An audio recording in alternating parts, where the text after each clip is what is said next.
Hey Magical Misfits, it's Transmutation Tuesday, and today we're talking about embracing new beginnings. And I want to start by saying this right out of the gate. Embracing a new beginning does not mean you suddenly feel confident. It does not mean you're healed, fixed, fearless, or have everything figured out. It does not mean toxic positivity, pretending things don't hurt, or acting like you're not scared. A new beginning can be quiet. It can be lonely. It can feel uncertain. And it can still be real. For a long time, I couldn't even fathom new beginnings. When I was in survival mode, when I was in abuse, new beginnings weren't a concept. They weren't a hope. They weren't a plan. They weren't even on my radar. I was focused on getting through the day, getting through the moment, getting through the next emotional hit. Back then, I thought if my marriage ever ended, that would be it. I thought my life would be over. I thought I'd never be okay again. What I didn't realize was that my life was already collapsing. It just looked stable from the outside. My marriage looked intact. I looked strong. I looked like I was holding it together. And inside, I was falling apart. Embracing a new beginning required something to die first. And what had to die was the version of me who made herself smaller to survive. The doormat. And I'm sitting here thinking to myself, shit, that's going to get me banned, saying the DIE word. So anyway, I was the doormat. The one who thought love meant endurance. The one who believed agreeable would keep the peace. That version of me couldn't come with me. What surprised me the most, once I was already in a new beginning, was this. I wasn't just surviving anymore. I was actually living. I found joy. And I didn't even know what joy was before. I thought life was just heavy, hard, and painful, with occasional breaks for happiness. I thought calm was something other people got. Now, my life is mostly peaceful. Not perfect, not easy, grounded.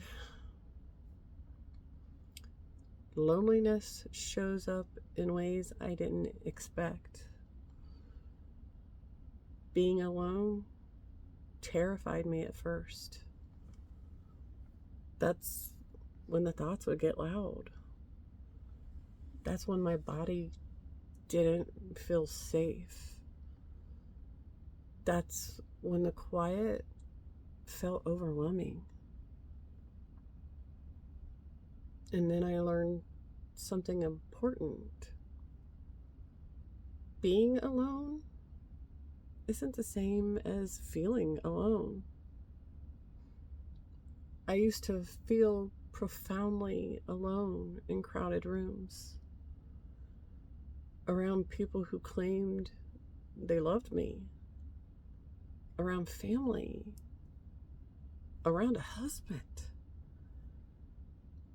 Now, I choose solitude when I need it. I retreat to recharge. I rest so I can show up fully.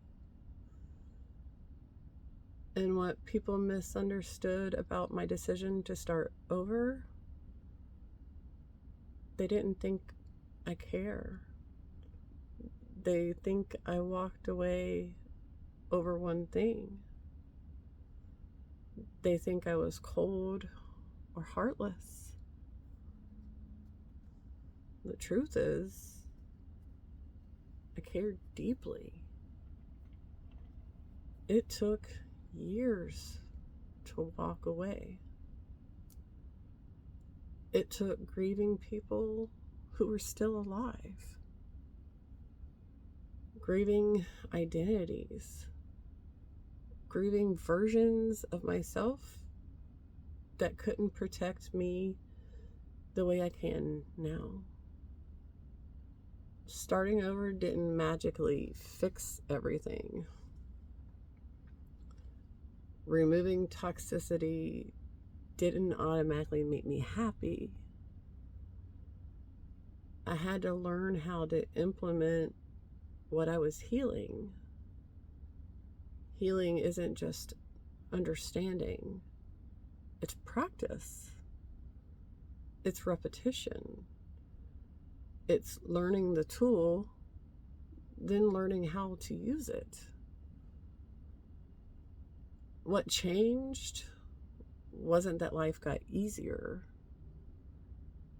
It's that I became steadier. My sense of justice got louder. My boundaries got clearer.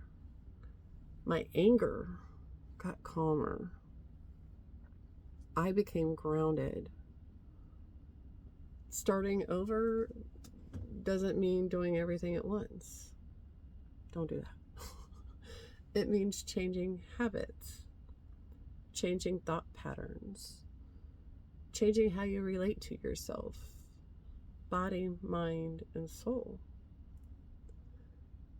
And if you're standing on the edge of a new beginning right now, here's something no one told me. Sometimes a breakthrough feels exactly like a breakdown. You won't know which one it is until you're already through it, unfortunately. So breathe. Pause.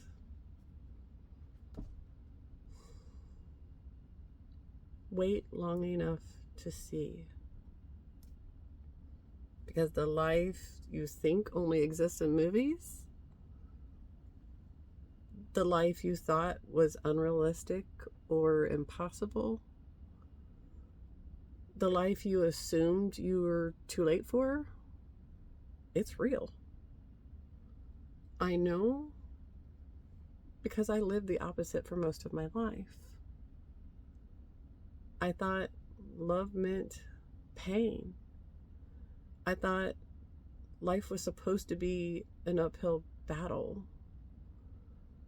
I thought calm was a myth. I was wrong. I was so fucking wrong. And honestly, I'm grateful that I was. So I want to leave you with this. Please answer this in the comments or just sit with it yourself.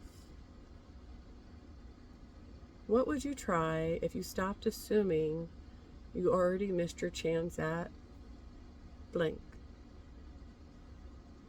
What is it? If you're still telling yourself it's too late, I get it. I lived there. Bought the t-shirt. I thought I was too old.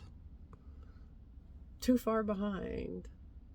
Not smart enough. Not enough in all the ways. And I was wrong. I was so fucking wrong. And honestly, I'm grateful that I was. I'm Shauna Korn of Shauna Korn Mindshift Coaching, a trauma recovery coach. If any of this resonated, please hit the buttons and do the things. I appreciate you. Take care, Misfits. See you tomorrow in the next video.